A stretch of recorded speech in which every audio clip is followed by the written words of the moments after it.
మీరు ఎప్పుడైనా తమిళనాడు వెళ్ళినా లేదా తమిళ సినిమాలు చూసినా మీకు చేతిలో కత్తి పట్టుకున్న ఒక విగ్రహం కనబడుతుంది. ఆ విగ్రహాన్ని మనలో చాలా మంది పోతురాజు లేదా వీరభద్రుడు అని అనుకుంటాం. కానీ కాదు. ఆ విగ్రహం తమిళ వాళ్ళు తమిళ గ్రామ దేవతగా పూజించే అయ్యనార్ విగ్రహం. అయ్యనార్ అనే గ్రామరక్షక దేవుడు రాత్రిపూట గుర్రంపై తిరుగుతూ గ్రామాన్ని చెడు శక్తుల నుండి కాపాడుతాడని తమిళ ప్రజల యొక్క నమ్మకం.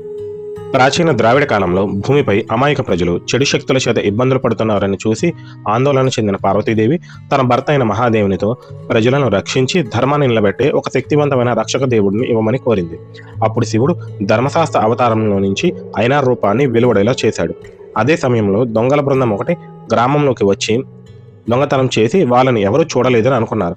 అయితే వారు గ్రామ సరిహద్దు దాటగానే అయ్యనార్ గుర్రం గర్జన చేస్తూ ప్రత్యక్షమైంది. వెంటనే దొంగలు భయంతో వణికిపోతూ పారిపోయారు.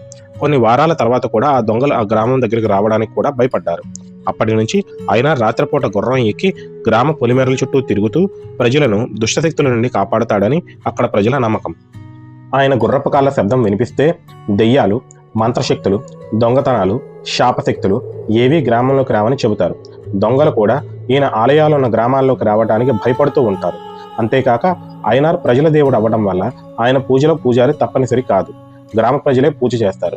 ఆయనకు నైవేద్యాలుగా పాలు, పొంగల్, అరుంగం పూలు, సేమియా, తేనెతో పాటు నెయ్యితో చేసిన దీపాలు వెలిగిస్తారు.